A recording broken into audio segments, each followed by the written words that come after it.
Hey, Richie Dotson again from Chateau de Brie, aka my office, my shop, acousticbox.com and banjomart.com. What do we have here? This is the owner's here with me. This was the original neck, and we're pretty sure the fingerboard was replaced, but it's really cool, and he loved the looks of it. And it has a custom perfling that we've never seen Gibson use before.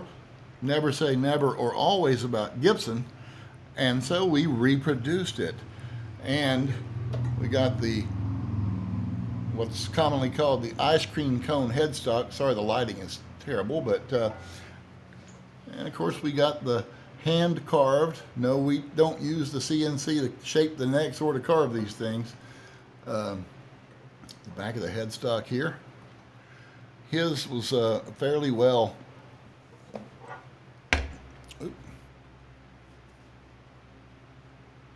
His had a little age and a great deal of use, so we got it all ironed out. But this has a Steve Huber conversion ring, and I don't know if you can see it very well with the weird lighting, but Greg Rich did the engraving on the ring, and Steve Huber provided this probably the best sounding conversion ring in a pre-war setting I've heard ever.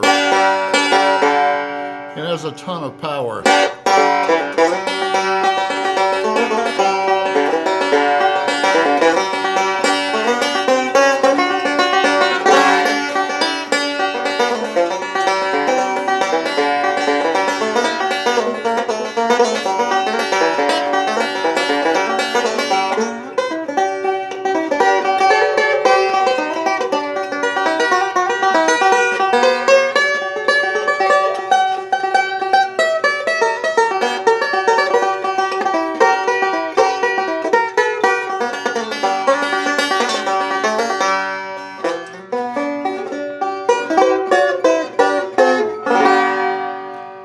Got a couple more of these to go, but wanted you to see it. These are really neat. This is, was this a 1927 or 28?